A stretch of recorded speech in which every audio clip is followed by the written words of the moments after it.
So I definitely believe that there are certain technologies that are not supposed to be scaled to the masses. The first one being the smartphone and the second one being social media. But because all we care about is that cultish startup, like hyper growth and this uh, fetishization of the successful American dream, so we can at least use a giant success story to cover up all the American dream failures. Forgive me, the American nightmares that are actively occurring right now. Now, this is something that I have brought up before in my No Land for Good Men series. Shameless plug, go check that out on my YouTube.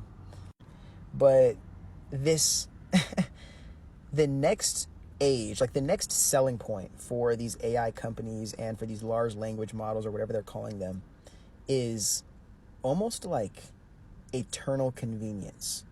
Because think about what they were selling us with these smartphones and with these social media platforms. You guys are going to be so much more connected, so much more in tune, in the now, in the know, so much, society will be so much more globalized. No. Everybody has ADHD. Everybody's lonely.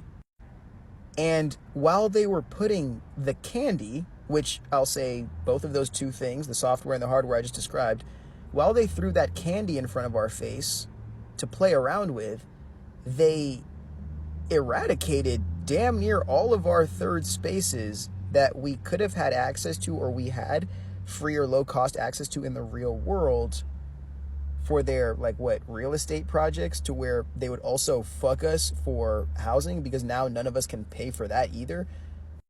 So these billionaires can't just outright tell us, we're trying to become trillionaires off this AI shit, and not only trillionaires, but we are trying to own America off of this. In tandem, I hope I'm using that right, in tandem with this Project 2025 stuff, which will just be the spiritual nature behind our ownership of this country and the future American monarchy, oligarchy, whatever you want to call it, based on money. Now, whether you want to call it AI agents, AI assistants, or even AI girlfriends, because it seems like everyone's more afraid of AI girlfriends than like any of those other things I just mentioned.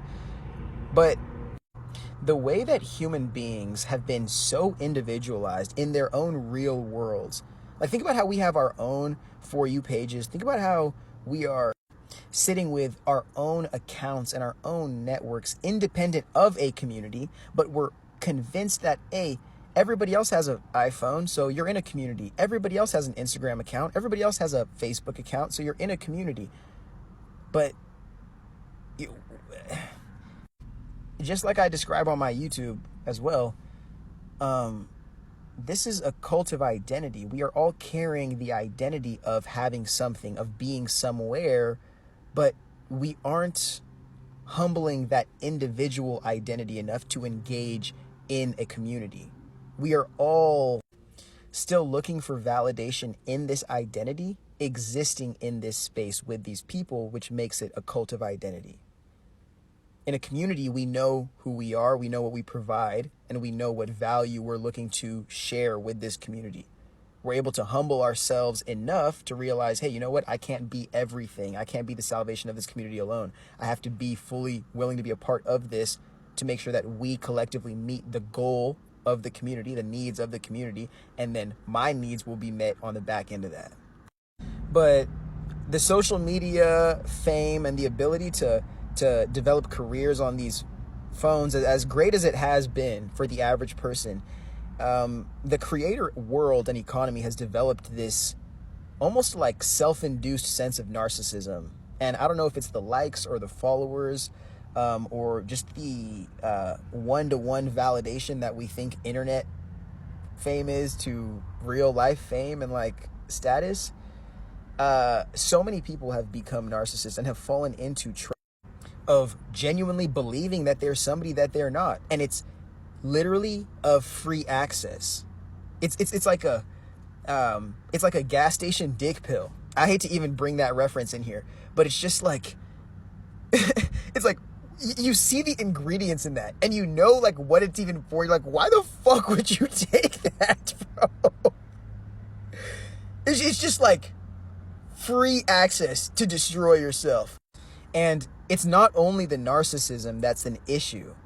It's also the people who feel like they aren't creators on these platforms. They feel like because they aren't getting the same validation as these people are on these platforms, they aren't whatever identity they actually are. They aren't an artist. They aren't a singer, a rock star, a skater, they aren't who they are because they aren't getting the same validation and clicks and views as these other people.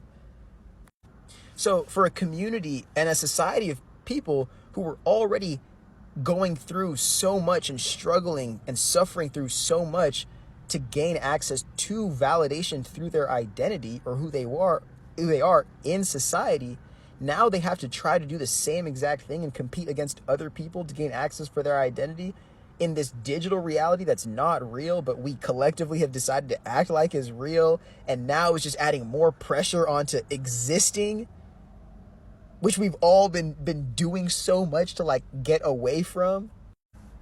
So, but before I get too lost and turn this into the podcast episode, it's the next phase of this convenience that is being sold to the masses to validate integrating artificial intelligence at the rate and at the pace that we're doing it at. Is saying that it can basically be our personal slave. That's the only way I hear it in my head with my black and white autistic brain. I don't know if you guys hear it as like an assistant, but all I hear is slave, slave, slave, slave, slave, democratize slavery, slavery, buy a slave for yourself. But in a reality where we have basically created a hyper-intelligent, personalized slave that can almost do everything for you that you would naturally, like in a real world, you would have to go out and develop relationships for, and you'd have to ask for help for, and you'd have to actually wait and be patient for people to trust you and to help you and to support you and to love you even. Like, you actually had to be willing to sacrifice something to be in relationship and to actually engage with your own humanity.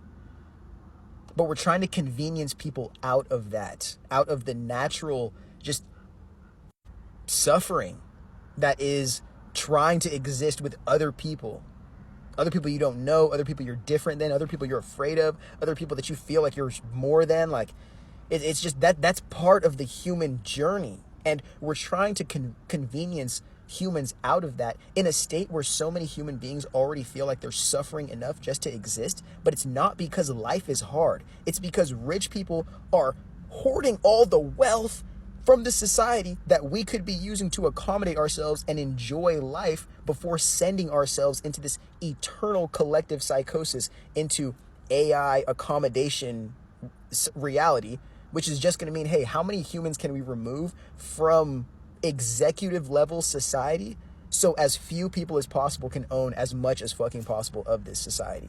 And then their ownership can not only be in their own like hand and by what they own, but by the AI models that they own, which will be entire ecosystems of machinery that can be used to exact their will on a bunch of people who don't have jobs, don't have resources, don't have a government to support them because that already got fucked, and don't have a future to believe in, because now we are going full force into the reality that has been bought and is now owned by these tech oligarchs that could care fucking less about the future of America, because they could just get up and move to Europe or get up and move to their colony in Africa if they wanted to, if America crashes and burns. But the rest of us, we're enslaved to this. Whatever happens to the future of America, we are enslaved to this. And that's why I keep on trying to speak to regular people about this shit, because it's like, bro, like, we're getting fucked every day, man. So hopefully you spent Valentine's fucking somebody that you actually wanted to be fucking or getting fucked by, because this society has so much more for us. Like, you know, get on the podcast, get on the vlog, get on all my other shit, bro, because I'm just going to yap until I can't anymore.